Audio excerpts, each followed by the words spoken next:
What's up, everybody? Thanks for watching and subscribing to the channel. This week we had a lot go on from Friday night's race all the way into Saturday. First off, guys, leave in the comments what you think about the videos. Like them or unlike them, whatever you feel like. Let me know if you like the videos, how we can do anything different. Let me know.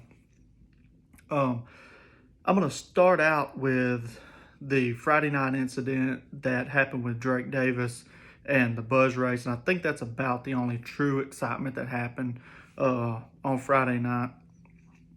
And my thoughts on that incident was it's a shame. And you can only go over the flags so many times that, when they give their blue and yellow, their move over flag, in the driver's meeting. But when it comes to that rookie, it's that spur of the moment situation that you could tell when he got the move over flag, he was getting out of the way, but he went to the wrong side. And then, I realized I went to the wrong side, is what it looked like to me. If you're the man that was driving that car, I'm not passing any judgment on you. We was all young one time. The only major unfortunate part that happened was your cars got tore up. Yours and Drake's cars got tore up. A simple spin out or something would have been the perfect learning experience, but it just didn't happen that way. Luckily, Drake was okay. His car did look pretty bad. And the guy that was in that incident with him, it's a shame. I'm sure your car got tore up too. It's a shame there, but don't lose your faith in yourself. We all made mistakes when we first started. Most likely Drake's going to be mad at you, but I don't think that's anything that will go beyond that, because he's a pretty understanding guy. It seems like mistakes are going to happen though. If you get back out there, and I hope that you do. And Drake, I hope your car gets put back together, or you get a new one, or however you go about approaching getting back to the racetrack. Your car was looking phenomenal and looking better and better each week. And I was looking for the closing laps of that race to see if Chris Hill could catch you or if he couldn't. And that was going to be a really exciting finish, in my opinion. I think he was going to catch you. I don't know if he'd have had enough time to get around you. So very exciting race. Hate that happened. Glad that Drake is okay. And to the gentleman that was driving the other car, unfortunate things are going to happen in racing. It's not like you said, I'm going to take Drake out. It's just one of those things. Moving on from that, we go into Saturday night, where Chris Hill once again is hunting down the leader, and that 58 car looked outstanding. I think that guy's name's Matthew, and he came a long way in one weekend.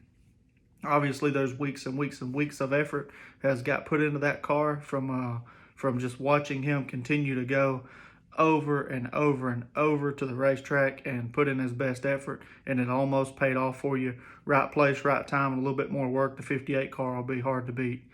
A little contact. I'm not sure what happened there, so I'm not going to talk on it because I didn't really see it, but I think I saw some smoke from two cars rubbing. Street stock race, little bit of excitement, not a whole lot. Bo Gray came back with a hammer and whacked them with it. Everybody ran really good though. Hunter Dawkins in the 76 car looked phenomenal. Carter Murray, a lot of really good racing. Glad to see the 112 back. There was a decent field of cars there. Didn't pay a whole lot of attention in that. I was trying to, get my mind wrapped around driving my own car at the time. Had a couple of nice young guys taking some videos for me, and they did a really good job. So the videos that you're seeing this week did not come from me. Somebody else recorded them, and I gave them a little side cheese to get that done, so I didn't have to stand there and do it. So thank you to the little Talbert young man for doing me a favor. Now, in our race, I'm going to tell you a little bit about what happened between me and the 77, in my opinion. I feel like I've got raced like crap by him in the past, and I'm not going to cut him any slack when I was trying to go by him. I didn't necessarily mean to spin him out, but there was a hole open and I stuck it in there. Now, watching the video, I'm going to go ahead and say it looked like I made contact with his left rear quarter panel, which washed the rear of his car up. Maybe this is what happened, not 100% sure. I think when I got into the left rear of his car. Now, by saying I'm not cutting him any slack doesn't mean I'm going to wreck him if I'm around him or any of that crap. People always bring up BS from my past where I'm racing people dirty or whatever. I'm going for a pass, and when it comes to me and the 77, if there's a hole open, I'm sticking it in there because that's how he drives me. If I leave him a quarter of a car, boom, there he is. I can't set the turn up if he's behind me because he's driving it in there as hard as he can. So that's what I was doing. I was getting in there and getting under him, try to make a quick pass. I can respect that's how we're going to race each other. That's what we'll do. When I went under him and bumped his left rear, my right front tire, I guarantee you, got into his left rear tire because my thumb is purple and black from getting slapped by the wheel. If anybody's drove a race car, you know when your tires touch because stuff like the steering wheel jerking. Jerked it for guarantee you knocked the fire out of my thumb. Luckily it's not broke, but man, it's black and blue and swollen. And I drive predominantly left-handed. I do keep a grip with the right hand, but I do most of the work with a pull down motion. And when I pull down to get on away from it, it's like the back of the tire hit his tire. If you've raced long enough, you know that instantly jerked the wheel up, and man, it tore my thumb up bad. Not saying I didn't try to get in there aggressively on him. I did. The spin out wasn't necessarily the situation, but once I lost control of the steering wheel, there was no getting off of him, and there was no saving it for either one of us. You can watch videos or whatever you want to watch. It wasn't just a power through spin out. I tried to get in there under him, and you know, a lot of people, oh, it looked like he cut down on y'all. That he was running his line. I tried to get underneath. I tried to get underneath him aggressively and make a pass pretty quick so I didn't have to ride behind him, and I screwed both of us. So that's how I look at it. Am I going to cut him any slack as far as trying to pass him like that in the future? Probably, because he didn't raise hell at me after the race was over and all that. He just took it as a racing incident. So I'll probably be a little bit less aggressive with the passes on him and before, but me and him's made contact and before, and I got the rough end of it. He got the rough end of it this time. I'm not going to sit around and make excuses. That's garbage to me. We got together, it's racing, let's go from there. What I will say this is, a lot of times these guys don't remember what's happened in the past. Some of the fans do, and then they come up to you and say, man, if that happens again, this or that, don't come up at me being aggressive as a bystander. I will talk to a driver, whoever's driving that vehicle that we got into it with. I'll talk to that man, or if it's a lady, I'll talk to that lady. But if you're just somebody that comes up there and pit crews or this or that, I understand you're passionate. Stay away from me.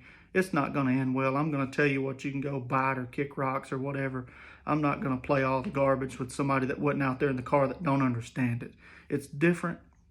I will. If we're talking like, hey man, what happened, stuff like that, I can talk to a fan like that, but I'm not going to listen to somebody aggressively, verbally assault me about what's going to happen if the next. You're not driving that car, and you don't know what kind of mentality the man driving that car has, so I'm not going to listen to any garbage like that. That's my take on it. If a driver of a car comes to me to talk to me, I'll give him the benefit of the doubt and we can talk about it. If a driver of a car's cousin or uncle's auntie or whatever comes up to me, I'm going to give you the littlest amount of time possible, and it's, I don't listen to that crap. It's not up, it's not up to you. If you get a car, yada, yada, yada, do whatever you're going to do. You'll reap the benefits of what happens after you run over my car. It's a known fact. But as a driver, I'm okay with talking about what happened because we slightly can get an understanding of, hey, yes, I was being aggressive. I was trying to get in there beside you, and all the BS that comes from, man, I didn't mean to, and all that stuff, that's not going to come from me. If I meant to, I'll tell you I meant to, and I meant to get in there aggressively on the 77, and I did not mean to wreck him, but it happened. So I'm not going to sit here and go a bunch of baloney into it. It's the fans that come through afterwards that have things to say that just drives me absolutely insane. And there was some really good racing. The cars are a lot faster. The 77 was faster. The 32 was faster. As you watched, Brock's a lot faster. Adams, having his hands full with Brock, but Adams helping Brock. So to sit there and say that, it's not a disrespect to Adam because he can't outrun Brock. If it wasn't for Adam, then Brock wouldn't be outrunning Adam. So there's some give and take there. I look forward to seeing the Owens kid back with the 33 car he bought from Scott, or his 25, whichever one, and a lot of fast cars in the field, and it raises the competition level. And on the contrary of what a lot of people think, it's okay to not win. You're not any less of a sportsman by losing to somebody that's just performing better than you. All those guys have been outran before by somebody. It's their time or it's not their time. Now, on from the mini stocks, which I obviously have a lot more to say about the mini stocks because I race in the mini modifieds, whatever you want to call them. Guys, competition's very strong right now, and it only seems like it's going to get stronger as we all work harder to try to get better and better. The Road Warrior race, I'll talk about after the late model race, so y'all hang on.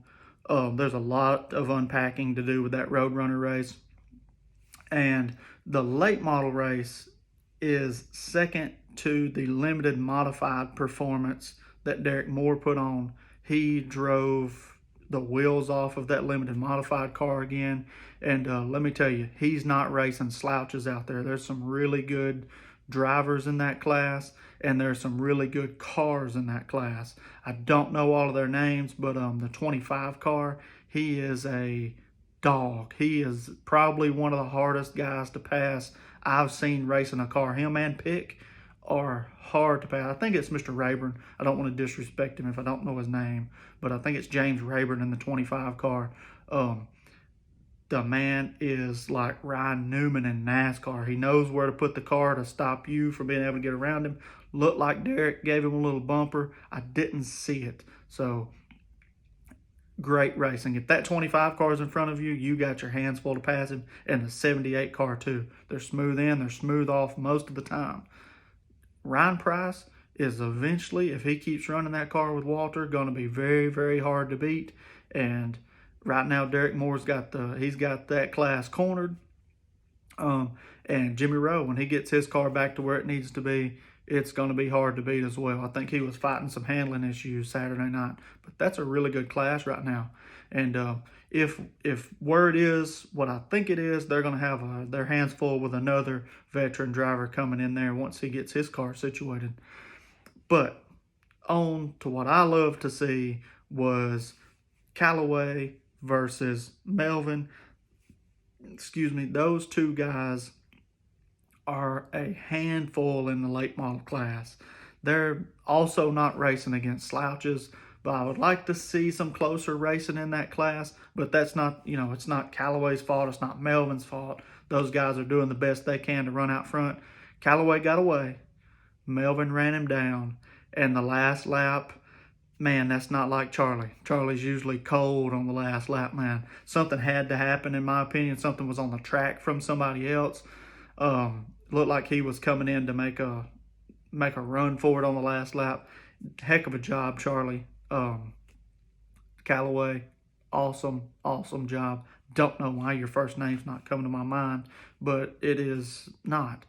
He's putting on a smoke show this year. Wish Charlie would have been there, week in and week out to really put on it and to really put it on him and put the pressure to him. But I got some video of him Charlie being right on the 6th car, and he was cold as ice. Kept it right where it needed to be to stop Charlie from making the pass. Charlie a little aggressive going into 3 and 4 on the last lap, looked like, but I think something was on the track. It's not like Charlie to overdrive the car. It's something was there. The Road Warrior race, the late model driver I was talking to y'all about was Jared James. He drove a late model before.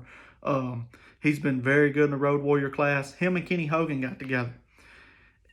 I'm not going to say anything about Jared James, his ability to be aggressive, but I've seen Kenny Hogan knock the absolute I'm not going to say stupid. Alan Gunner, I'm not calling you stupid, but I seen him knock the absolute stupid off of you at Jasper one time when y'all was racing in the hog class. So beware, if you mess with Kenny Hogan, you are messing with the Grim Reaper. It could be your last time driving that car that you've got.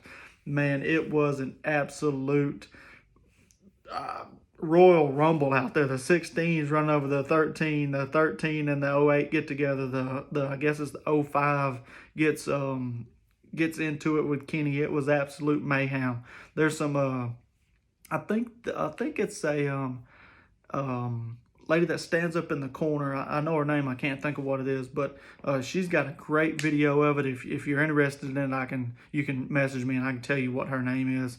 But absolute mayhem. That's what I love to see in that class. The fans got the last minute. If they left, they missed it. They won't leave the next time to see what's going on. I hope we don't see anybody get their car completely jacked up, but there has been an incident where a man has punched another man and then something happened. Y'all hold on to your seatbelts. If it goes down like I think it's going to go down, the James family's not going to back down. And I know for a fact Kenny Hogan ain't going to back down. And there may not be either one of those cars in victory lane for a while if it goes down like I think it could. I hope it don't. But as a fan, I'm excited to see the next Roadrunner race. I wouldn't leave if I was a bleacher creature. I would not leave because there's going to be some exciting racing. And I think that pretty much unpacks it. Billy Deal wins again.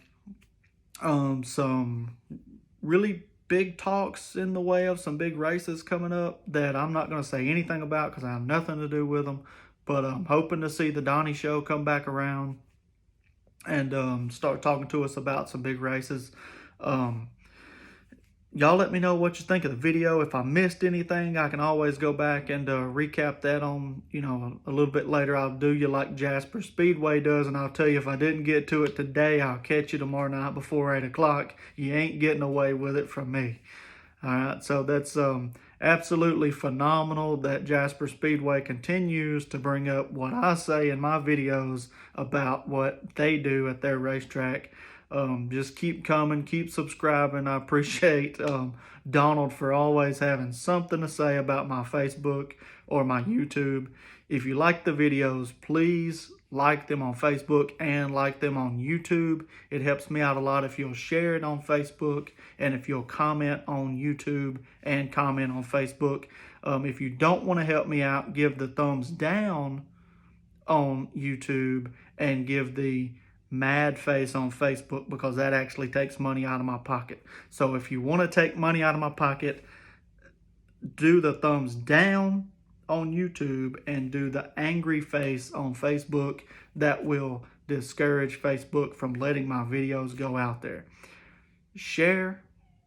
If you do like the content, share it, like, and comment on both sides, YouTube and Facebook. I really do appreciate it. Thank you guys for watching. I know this is the longest video yet, but if I missed anything, let me know and I'll go back and recap it. Thank y'all for watching, subscribing, and we plan on getting bigger and having some more giveaways. See you on the next one.